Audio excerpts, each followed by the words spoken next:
Hey everyone, welcome to Taqueando. I'm your host, Bill Esparza, and this week is going to be a different episode. Finally, what you've been asking for, I think you have been, is a Q&A episode. And we're going to be doing these every now and then. So these are from your DMs, the questions I've asked, the requests for questions, and also comments on our various social media posts. I'm coming here with the answers you want and some that you won't want. But first, at Taqueando, eating antojitos is a way of life, from the world's most celebrated dining rooms to the gritty stands and storied market stalls that preserve culture. Mi cultura.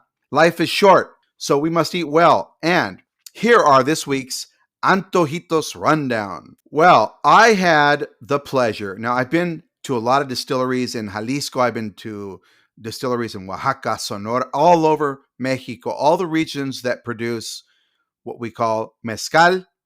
And that includes mezcal, raicilla, tequila. Tequila is a mezcal, bacanora, and of course, mezcal itself.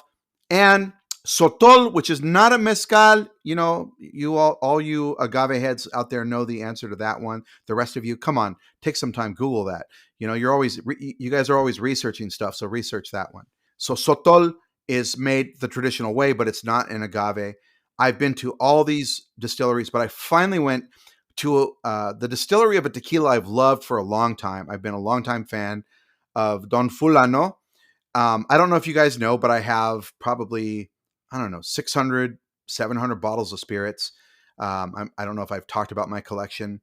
100 of those bottles are tequila, and maybe 30, 40 of them are mezcal and various types of, raicilla, bacanora, other agave distillates, ones that do not fit the denomination of origin, which we don't care about. I do not care about the denomination of origin.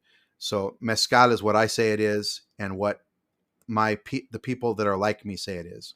So Don Fulano is one that I bought a long time ago, and I've always respected, their production, the flavor, the true taste of the region, And so I got to visit the distillery, and over the course of 4 days, I also got to go all over Guadalajara and in the highlands of Jalisco into tequila as well.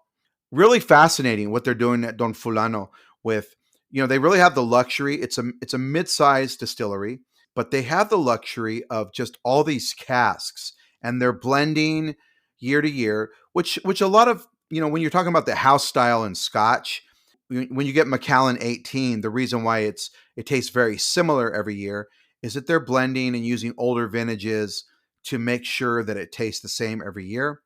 And they're doing this at Don Fulano with their tequilas and making sure that they're blanco, they're reposado, they're añejo, and finally their extra añejo imperial every year that they get the production. Now, that's their choice. Don Fulano does this. This is their practice. Every distillery is different. So there is no one way to make great tequila. Carlos Camarena, who does Tequila Ocho and many others, the famous Camarena family, he's okay with the changes every year. He's like, it's a different harvest. The agaves are different. There was different rainfall, and he's okay with the seasonal changes that happen as you produce. At Don Fulano, they're aiming for this consistency. And again, it's a tequila that I loved way before I ever visited the distillery, and I'm super happy to have this greater appreciation of it. While in town, I got to also check up. I do a lot of coverage of Guadalajara and Jalisco. I love lonches, and I actually there's this place called Cremeria Atemajac. The original and the competitor are right around the corner from each other. So I went to the Cremeria Atemajac de Brazilia first, okay? And people will argue which one's the best. And I got a DM the first time I posted about the Brazilia place. The owner from says their original said that, well, this place is, nada que ver, which means like they're not even close to us. And, let me tell you, this is also happening in TikTok land. Even my producer, Luca, does this stuff, makes these bold comparisons about things that are so damn similar, It's like a hamburger. Like this guy's doing. My producer's running around, rating hamburgers. You've seen him. And when I look when I look at a lonche, it's the bread is one. Everybody makes great bread for the lonches in Jalisco. A lonche is a type of torta. People from Jalisco will say a lonche is not a torta, but it is a torta. Come on, and and it's got cold cuts in it. It could be different cold cuts that are seared on the plancha with tomato, avocado, and a little spread of beans, mayonnaise. Okay, these sandwiches are so amazing because of the bread, right? It's not because of the you know the sliced ham and these types of things. There's milanesa, so many fillings, right? But I found that the flavor was very close, and there really wasn't much of a difference. And maybe I actually might prefer the brizuela, the sandwich I had there, as opposed to the sandwich, the lonche I had at the original Cremeria Atemajac. I'm kind of hoping that the owner never hears this podcast because he saw my social media, but he's going to come after me. But look, they're both great places. But I'm glad I know and I tried both stands. I would go back to either, but I prefer Brizuela. Sorry. Another stop we made with the crew was to El Gallo Altanero, which is one of the best bars anywhere. Forget in Mexico, it's one of the best bars. Now, for people who really love agave, of course, Oaxaca produces the most mezcal, but the bars are not really great. There are some in Oaxaca City, but I have found that a lot of them have very commercial bottles in the actual bars, right? And they also don't feature agave spirits outside of Oaxaca. Now, that's understandable. But if I go to a bar, I kind of want options. I would love to try a mezcal from Durango or bacanora from Sonora or a sotol from Durango. I would love to have options and different spirit experiences. And so Jalisco does this. They're better at being more open to mezcal from other parts, but they have everything they need. They're making incredible mezcal in Jalisco. So here's the selling point for Jalisco for me is they make great tequila. Tequila is amazing. I am, never do I think that tequila is less than mezcal. I've tasted shitty artisanal mezcal and I've tasted incredible industrial tequila. So, to me, it's in the glass or, I don't care about your story. You can tell me you have a donkey and you're walking in circles and you got a stone. Everybody wants to tell their story, but I kind of want to taste it first. If it's in the glass and if it's badass, tell me your story. That's my point of view. So Jalisco has it all. They have great tequila. They have great mezcal producers, and they have raicilla. So you really have everything you need, But of course, they do have other spirits at these bars. And the drinks they're making at El Gallo Altanero, I had this Negroni that was done with, Mexican flavors called the Colima Negroni. So amazing. All their drinks. And it's just a fun vibe there. It's really hard for me to go to Guadalajara without going to there's two places, okay? One is Alcalde by Chef Francisco Ruano. Now, I've been doing the tasting menu for years, but I don't think I've ever had the a la carte menu. And so we were with a large group and we had a bunch of select plates that were not on the tasting menu, that were just the regular a la carte menu. So they have a very approachable section of Guadalajara's best fine dining restaurant. And Chef Ruano is also one of the most respected chefs in Mexico. Really love these dishes. There was we had many. I mean, every dish came out great, right? And I was kind of feeling a little like, okay, gosh, what can I do here to get some of these? This dish that he has on the tasting menu called leche de tigre is so beautiful. It's a perfect dish. It's got the perfect acid, and it's a type of ceviche inspired by Peruvian leche de tigre, but it's breathtaking in the dish. Okay. But I'm not gonna, I wasn't gonna get that on the a la carte menu. But there was this chicken in Anatole, which was lovely. Everybody was talking about the Wagyu, and it had a wonderful sauce that went with it. I tried that; that was amazing. I just had a little bite, but I really love the ceviche. You always get great ceviches from Chef Ruano, And there was also this masayuca dish that had, again, Mexico is a cuisine of sauces. I would argue that we have, Mexican culture, we have the best sauces in the world, and so many, such a variety of 32 regions, 32 times all the infinite sauces in all those regions. It's just the flavors, the combinations never end. So go to Alcalde. Now, the other restaurant that I cannot leave, if I go to Jalisco, it's kind of mutual. I can't leave the city without going there, and they kind of track me down every time I'm in town. So I went to Chocol, Chef Chris and Chef Oscar. They were full. I can't believe there's all these Molino concepts in Mexico right now that are propping up. Even Los Angeles has one in Comal. So everyone's going crazy over these things, but there's really a couple out there that are doing something unique and original. One is La Carmelita in Tijuana, which is, using masa shapes and tortillas for Tijuana flavors. But what Chocol is doing in Guadalajara is they're elevating the whole it's really a fine dining. It's kind of a mix between a fine dining restaurant and a molino. So yes, they have the molino, and they do have a nejoyote down the street that's doing, where you can have tortillas and tamales and more traditional molino dishes. But in the restaurant, they're plating just the most gorgeous foods and interesting combinations, and using, artisanal tortillas and masa. I had this wonderful soft tamal, uchepo, which is like a sweet corn tamal that had crab in it, served in a crab shell. An incredible, brilliantly colored ceviche, a fish with fish jelly, and the whole dish is colored by blue spirulina, so it's a breathtaking dish. And there was no room. I can't believe you should see this crew in action. It's like a busy high-end kitchen, but serving traditional foods. I think they blasted out 120 tasting menus that day I was there. There was no room, so they put me on the pass. So I got to have my dinner standing up, watching the whole crew do their thing, and it was a lot of fun. There was even a birthday. There were birthdays out in the dining room, and there was a birthday back in the kitchen with one of the chefs.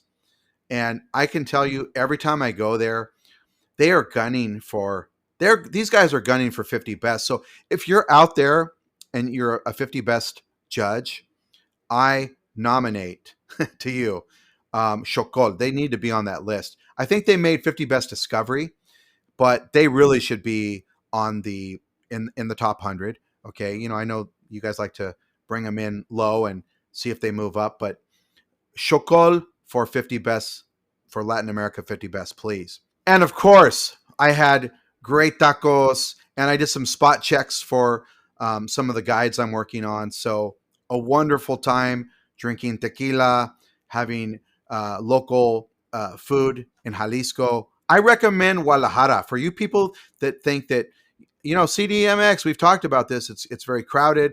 There's issues with the stupid people ruining it for everyone, gentrifying Condesa and Roma.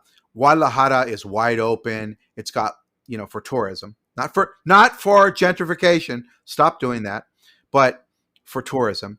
And it's got everything Mexico City has, but better seafood and better choices for agave bars. I know you're dying to hear your questions answered, and I am here for you. But first, a reminder that Taqueando is part of the Acquired Taste Media Network. Be sure to listen to our sister podcast, the LA Food Podcast.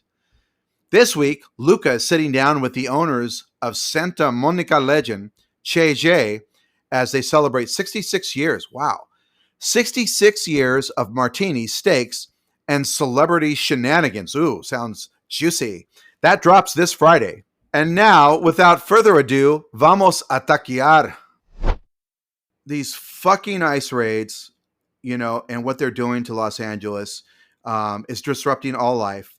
Of course, that also meant for a while backing off of Q&A to do some coverage of what's going on. But now we're back. So I've been sitting on a lot of your questions for a long time. So I want to get one out of the way from a longtime listener, in all 20 episodes, but a follower of the Acquired Media Network. So this is from Rumunafone. Hey, Rumunafone, sorry, I've had your card for many months, but I didn't forget you. I kept your card.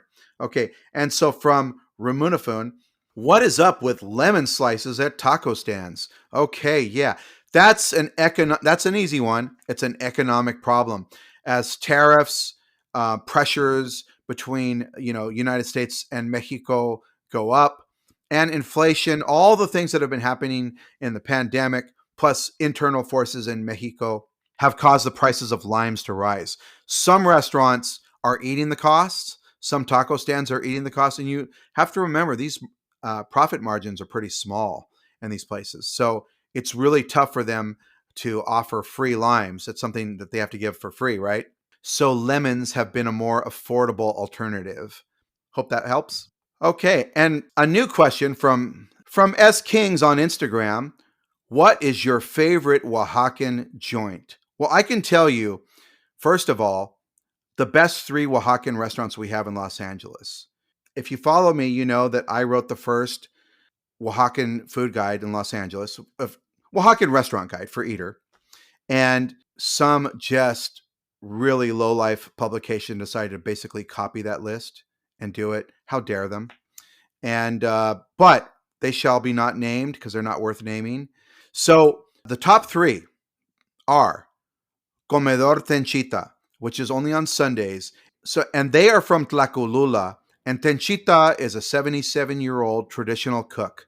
She had a restaurant in Oaxaca, and she's doing her traditional cuisine. She's doing dishes that you won't find in most Oaxacan restaurants in town, like higaditos, which is like eggs and chicken and peppers and onions poached in broth, and it comes with this great salsa that completes the dish. By the way, if you ever go there and you order this dish and you think it's bland and you didn't put the salsa in it because you don't like hot things, don't talk to me ever again. Okay? That completes the dish. I just saw somebody I really love and respect eat naked tacos, and that pissed me off.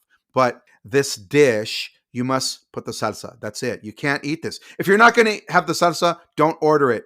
Live on the only planet that has higaditos, never having tried it, okay? Other dishes, they have different moles every week. There's a coloradito on their taquitos, so get that. That's a must. That's always on the menu. Anything you get there is going to be lovely, but I really go, like, if I see ceguesa on the menu, which is an indigenous mole, and it's really an original flavor of the region because it was made before there was bread to thicken moles like they do now. It is thickened with broken corn, and so broken corn and chiles. It's an original mole, ceguesa. You can't get it anywhere else in Los Angeles. So if I see that on the menu, I'm going to go there on that Sunday. The other dish that drives me wild is their chiles rellenos en guisado, which chile relleno usually comes in a tomato sauce. Like that's the traditional thing, but this is a different sauce and it's so flavorful. So the chiles are just floating in this lovely salsa. And that dish, I could eat a giant, I can eat a vat of that. It's so amazing. So any of their moles that they have, any of their dishes, any of their guisados, whatever they feature, they every week they have a regular menu. Plus they add 3, 2, 5 different specialties that they just do that Sunday. Now, the other is Casa Gishpak. Casa Gishpak, honestly, Maria Ramos is a treasure. I say this every time I talk about her, but she's a barbacoa master, 3rd generation. So trying her barbacoa is one of the best things you can have in any Mexican restaurant. So these are Oaxacans and they're indigenous people, but when we talk generically about the country of Mexico and the food that comes from there, it's the best you can do. So that's one side of her family that's famous for the barbacoa. So you want to get the barbacoa enchilada. The other barbacoa is wonderful too. The sangre, the blood sausage, is amazing. So amazing. Even people that hate blood sausage love this dish. But the barbacoa enchilada, you have to have it. On the other side of her family, she's got all her moles. Moles that you find from the Valles Centrales of Oaxaca, which are in most of our Oaxacan restaurants. So mole negro, coloradito, mole verde. And they have other moles, right? But these are just beautiful. They're silky. They're perfect, you know? And the one thing that Maria does that other restaurants don't do, the way she prepares her food at Casa Gishbak, she doesn't just have it sitting in a steam tray all day like a lot of places. Now, there's nothing wrong with that. Restaurants have to do what's best for them to make money, okay? And to, and for production. And let's face it, a lot of kitchens are short staffed because of all the pressures that are happening on restaurants right now. But Maria does it slow. They make their paste, and when they're preparing your mole, say your mole negro, they're gonna cook that paste in stock until it gets to the right consistency, and it's gonna take a minute. So if you're sitting there going like, "Oh, these people are slow," this is the way it is when you have craft food. Okay, if you wait in other restaurants and you don't say anything, so wait for this because she's not just shoveling it out of a steam tray, which is nothing wrong with that, but she's doing something very special. And the flavors are amazing. There's complexities. You're not just going to get a two-note mole, or I don't care if your mole has 50 ingredients if I only taste one, right? So I like that I get, several flavors out of her moles. And her enfrijoladas and her salsa de huevos, those two dishes you have to try. They're breakfast dishes, but you can have them, it's LA, right? We don't have to follow Oaxaca rules. Have it at night. The other one is Lugia, right? These are the best three Oaxacan restaurants. Lugia, which is formerly Ponchos Tlayudas, just opened in the Maidan market. So you have the Ponchos Tlayudas menu, the Tlayudas that you've come to know and love, as good as you'll find in Oaxaca. I'm sorry, Ponchos Tlayudas Lugia is as good as anything you'll find in Oaxaca City. It's as good as the best ones, and it's better than the mediocre ones. It's amazing. Okay. Now he's offering other dishes from his region, which is the Sierra Juarez or Sierra Norte. Gotta get out there now and support an indigenous owned business in the Maidan market. But if I had to pick one place that really gives me everything, and I'd have to go with Casa Gishbak. Casa Gishbak is the most consistent brick and mortar Oaxacan restaurant in Los Angeles. It's not just good, but it's been around a long time. It's it's going through a tough time right now, but I've been going there a lot and bringing people there, and I've been learning the menu even more and more. So I would say that I've become an even greater admirer of their food and cuisine. So all three of those are the best. They're different though. I can't really compare them straight up. You know, Comedor Tinchita is doing more breakfast food, and there are some similarities. But just for the straight Valle Centrales cuisine, Casa Gishbak is head and shoulders above any other brick and mortar in Los Angeles. So there you go. Okay, from my good friend Espana Jorge, who's always in the DMs with positive comments and yums, and I miss LA. So Jorge wants to know if I ever get the Güero price when I'm traveling. Well, I would say that I wouldn't know, and I don't care too much. I've been to, oh my gosh, this administration we have now. Can I even say this? I've been to Cuba a couple of times in the past, a long time ago, and there's no evidence of it. So this is fictional. This is a fictional story for the podcast. Okay, so I might have been in Cuba several times, and first of all, they have a different system. There's the national, the cool. Okay, for those of you don't be naughty out there. When I say cool, it's the peso cubano, and the peso convertible is for tourists. And they used to have the dollar economy before it got canceled by Castro when Castro was alive and he was fighting with President Bush. And he's like, "Well, I'll show you. I'm going to take away the dollar economy." So, okay, and so that you automatically get a higher price because you're using. Let's just say your meal is 20 pesos, right? And if you pay with the traveler peso, you're paying about $20 because Americans get 1-to-1 exchange. Doesn't matter. That's every when you oppress a country as much as America has oppressed Cuba and made life so difficult for them. That's the least they can do is not give us a good rate, right?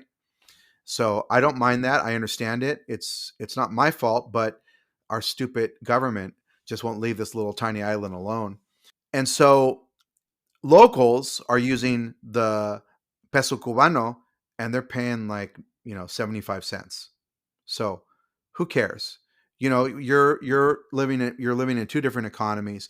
So yeah, have I ever been overcharged? I wouldn't really know in most cases, but when I'm at a stand and I can see the prices and obviously I'm not being overcharged. I would say in most situations I'm not. And if it ever does happen, I'm not that concerned. I'm not a hag. I don't do this. I think it's embarrassing. It's beneath me to haggle with people that are, people that are doing that obviously are struggling in their life. And when people are on the street selling things, that's a hard business, and they're living off of those daily sales. And if they see this person and that person, they jack up the price. you know I'm not going to be upset at that. So I'm sure buying items on the street, I never, like I said, I do not haggle. Whatever the price they tell me, if I have it and if I feel, if I'm willing and able to pay that for that item, I'll do it. I don't ever say, can you give me a break? I don't do that shit. That's gross, man. Don't be that way, tourists. Okay. And this is Kim VR on Instagram. Why is it hard for so many places to make handmade tortillas? Well, I can tell you it doesn't really matter. There are loud voices out here in the United States, especially here in Los Angeles, about, oh, they're not using nixtamal or they're not using handmade tortillas. When Are you stupid? I'm not talking to you, Kim VR. I'm talking about the loud voices. You go to Mexico City, there are no handmade tortillas on the street. Tijuana does it because there's a certain style of tortilla they use at their carne asada and adobada stands. So they are making that tortilla on the spot to that specification, right? And so that's a place where you're going to see handmade, but it's not nixtamal. It's maseca. And then you go to Mexico City and they're all buying them from tortillerias. You go to any taco stand, they're not making tortillas. The taco stand has two men working or three men working. Men don't make tortillas in Mexico. So they're not going to press tortillas. They're going to get them from a tortilleria. But the real problem, and the only problem I ever have and that you should ever have, is store bought. Something from the supermarket. Like if somebody's using those, like Maseca flour to make handmade tortillas is much better than Maseca's store bought Guerrero brand tortillas. Those are terrible for tacos, right? So, and when people see people buy when people see the taqueria buy tortillas, it's okay if it's from a good tortilleria. And there are a few here in Los Angeles, more than a few, that do tortillas good enough for the tacos, right? You go to Mexico is by far just better in general at making all tortillas, whether it's nixtamal, whether it's a blend where it's a little bit of nixtamal with lots of maseca or pure maseca or from a tortilleria. Expertise, the volume of these businesses, they're just better at it, okay? But I'm not worried so much about having handmade tortillas as long as they're good, because sometimes people make handmade tortillas here in Los Angeles and they don't know how to make them. From Sacktown, Dubu. Hey, Sacktown, I'm from Stockton, Glockton, baby. So we're neighbors. But yeah, is there an easy way to get to the Valle without taking my car? Oh my God, have you not been following my stories, Sacktown? Now, what I do, and I do this almost every time because I hate driving. I don't even want to drive down to the corner. Okay, I hate driving. I take the train. So from Hollywood, I get on Hollywood and Western Station. I head down to Union Station. I grab the Pacific Surfliner, and oh my God, hey Pacific Surfliner, where are you at? I take the Pacific Surfliner all the way to Santa Fe Depot. That's as far as it goes. Last stop in San Diego. Get off. I run across the street because the trolley arrives within minutes. So I run across the street. I jump on the trolley. I take that all the way to the border. I walk across. And then I cross the border and Street Rent-A-Car. They're on Instagram. Street Rent-A-Car. I give them a call in advance. I tell them when to pick me up. They meet me at the pharmacy as soon as you cross the border. As soon as you cross the border, there's a pharmacy, and they meet me there. They pick me up, take me to my car. I'd rather rent a car in Mexico than try to do things where you're renting a car. I think basically car rental companies are not letting you do that anymore. So go cross the border, rent the car there with local Mexican insurance, get full coverage, okay, and you're set. And then from Tijuana, I head straight to the Valle to the party. I literally just drop right in the middle of the party. That's it, you know. So that's the way to do it, my friend. Okay, and this is to one of my great followers, Adriana. So she sent me a DM about a month ago. I'm going to start doing more of these Q&As, and I really want to get to your questions. It's really hard for me with my schedule to answer all the DMs. Some of them actually take a little work. I have to go look into things, but I'm very sorry that I was not able to send you a good place to stay in Mexico City. So your question is where do I stay? What's a good hotel recommendation in Mexico City? And I think you also said, I know, you're being basic, but somewhere in Condesa and Roma. Yeah. Well, okay. You said it. I don't have to say it. But I would recommend not staying there, and there's a reason why. Now, if you stay there, it's just far enough south to where you're stuck there, and you're just going to spend a lot of time in Ubers and cabs trying to get to other neighborhoods. I have a lot of friends that say that that's where they go, and they always say, "Hey, send me a list of your spots." I send them the list, and then they DM me or text me a day later, say, "I'm here. Can you just tell me some places close to the hotel because it's just too hard to get out of the area?"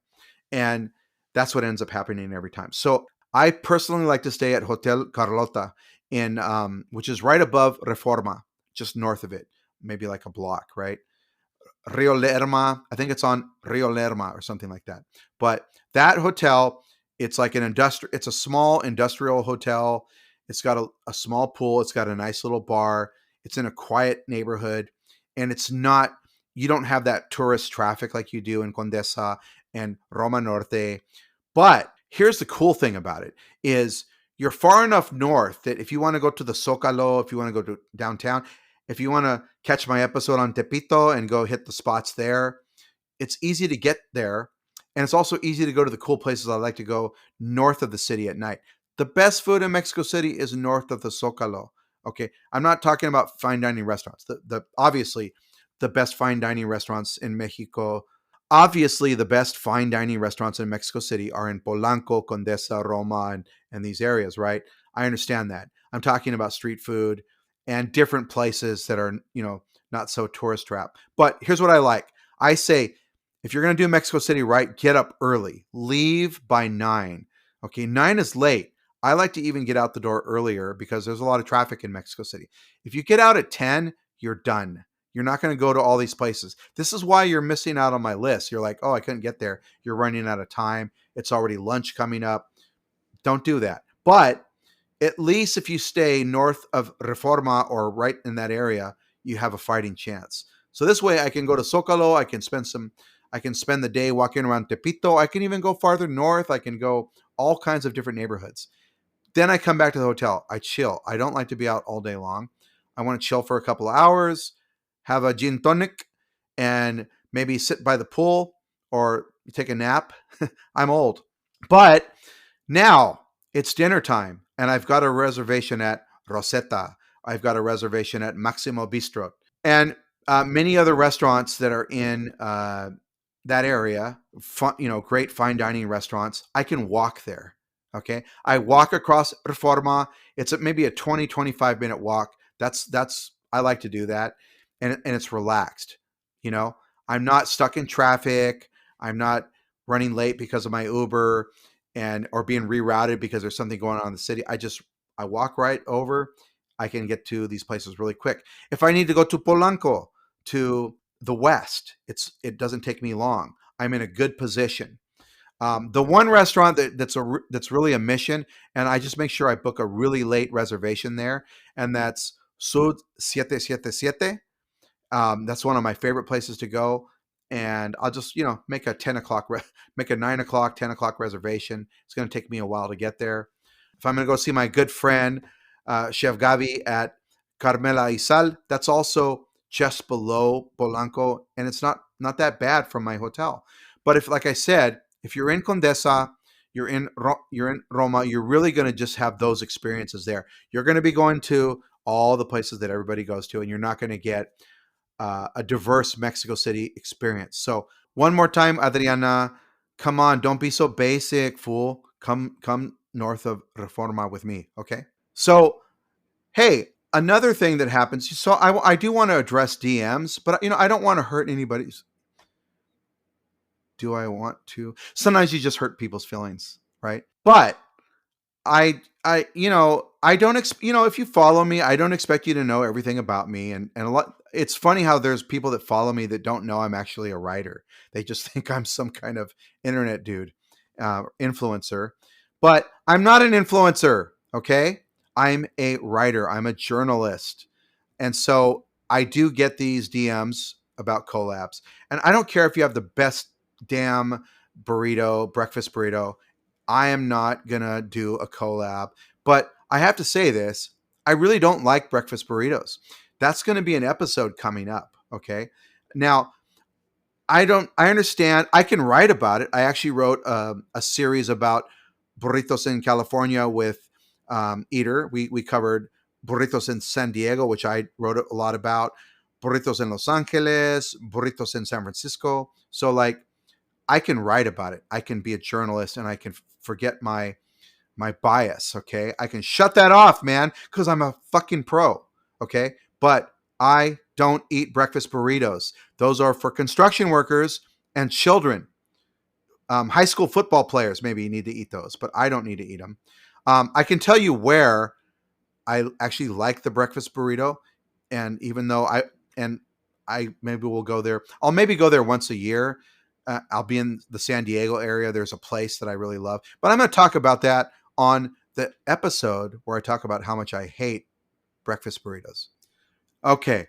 And this is from a friend of the podcast, and we are friends of his restaurant, Evil Cooks, the lovely new restaurant from Chef Alex and Elvia, Evil Cooks. If you haven't been there, this is a very unique Los Angeles Mexican experience that we recommend. The whole podcast is behind this restaurant. Okay, so go. Now, Chef Alex asked me on Instagram, can you tell me about that beautiful restaurant in Brazil? And I knew he meant Tuju. Okay, Tuju is a place I've been twice in the last a little more than a year. Tuju is by Chef Ivan Houston. I went to actually the 1.0, the first version of the restaurant, and it closed in the pandemic. And Chef Ivan went on this long journey throughout Brazil to really try to understand Brazil's seasons.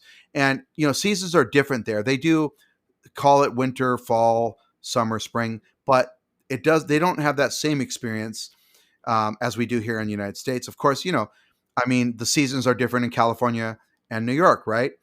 They're extremely different in a place that doesn't have, cold weather, where you have. So he defines these seasons by humidity, wind, rain, and ways that make more sense in Brazil.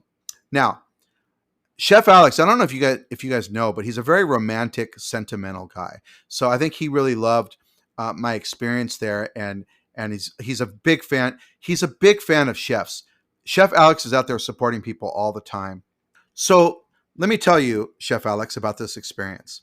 So when you walk into the restaurant, there's like wood panels on the wall, and you're escorted through this corridor in around a corner where there's a patio with a tree in the middle and a bar.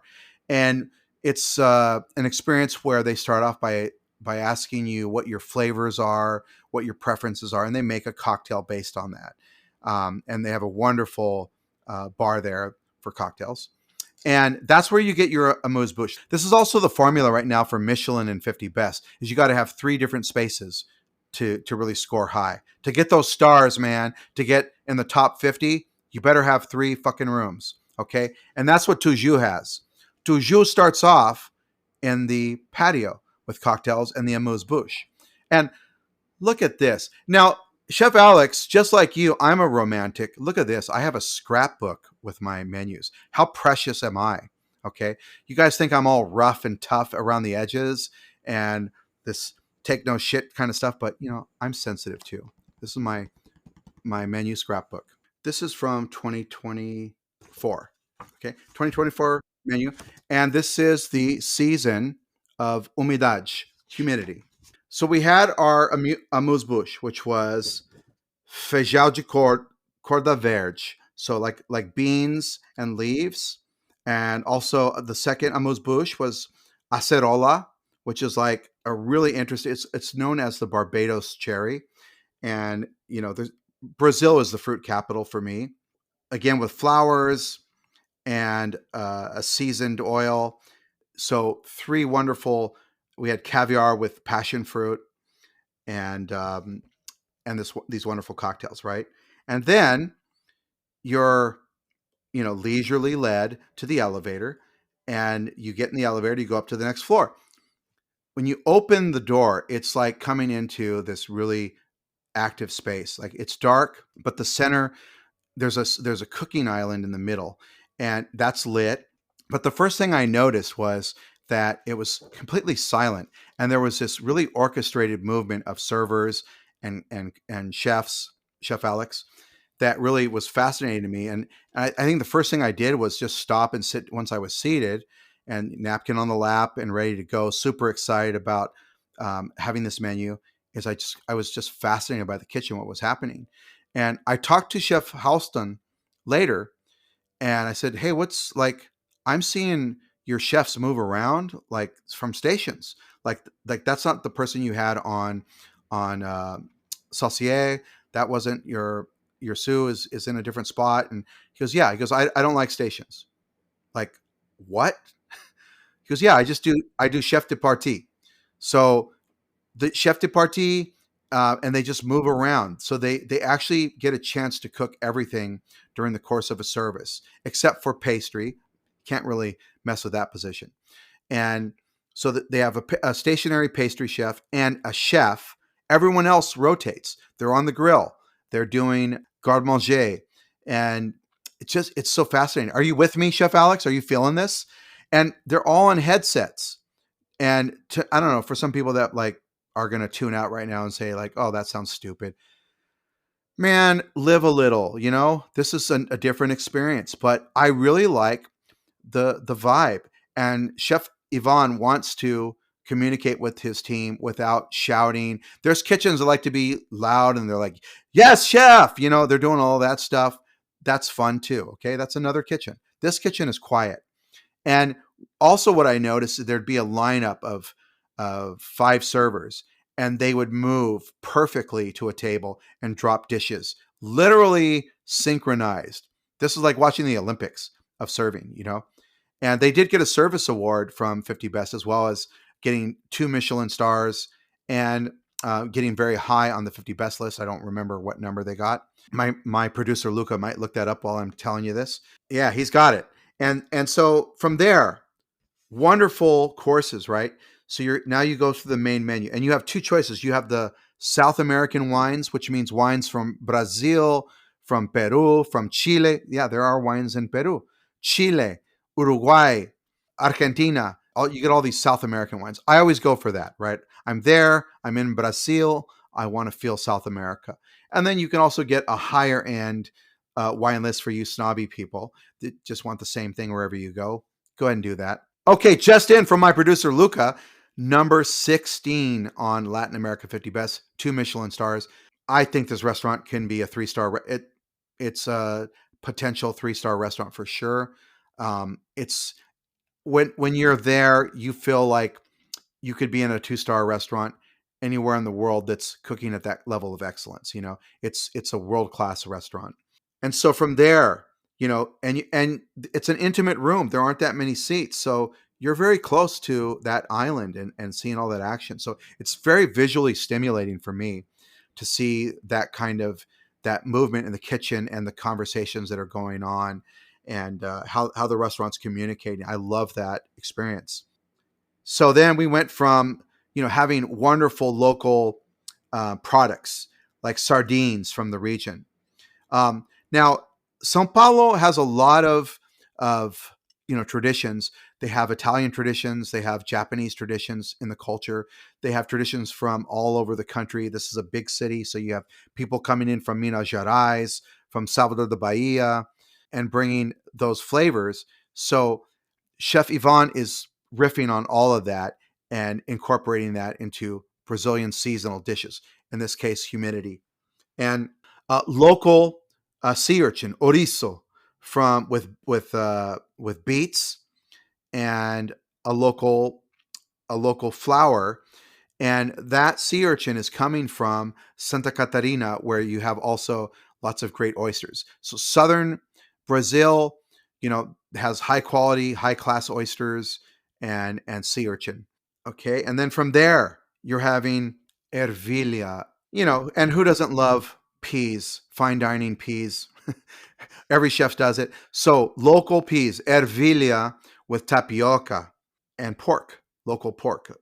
Brazilians are pork eaters. Yes, they have the steakhouse, but people in Brazil love pork. Think feijoada and all these amazing pork dishes you have at all the botecos and lanchonettes during the day. Local lobster with vanilla and corn. Fish with a local pepper, pimentão, and sobrassada. Duck from the Amazon. Now, he actually brought this to the table before he served it. He wanted me to see the duck, and he said, this is wild Amazonian duck. So Brazil's famous, Brazil, the Amazon region is famous for pato no tucupi, which is duck in tucupi, which is a liquid that's extracted from yucca that has to be cooked because it's poisonous when it's raw. So they cook it, and you find that all over in the state of Pará and Amazonas, and also in fine dining all over Brazil. But it's a wonderful flavor, an interesting flavor of Brazilian cuisine. So this was wild duck. Now, when you're having pato no tucupi in Brazil, you might have a cultivated or a farmed duck, right? So he was telling me this is a very, very different flavor. And it came with flor de abobrinha, which is a squash blossom, and abóbora, squash. Okay, duck and squash, amazing. Local products in the season of humidity, and the dessert, a coconut that was formed around. They actually reformed the coconut inside the coconut shell with lime and mint. Simple flavors, but a beautiful dish. I tell you, this experience, the flavors and also the pairings of the South American wines and the service, so amazing. And now you go for the petit four, right? And you go to the elevator upstairs to the third level of the restaurant, where it's like a more of a relaxed area. You can have digestives, and I had a cheese course as well. The fifth course. One of my favorite desserts in the world is a cheese course, and a double espresso before you head out for the night. Off to the botecos, off to the nightclub, and for drinkies. That's what you want to do in Brazil. Tuju, Alex, I wish I could take you to Tuju. I wish we could go. Like, we should just get on a flight, go to LAX, and like book it, show up until they let us in. I think there's a lot of restaurants that are reaching to the point where it's overly obvious that they're trying to get Michelin stars. It's obvious. Now, there's a difference between ambition to be great and just going for stars. And I think a lot of us understand that difference.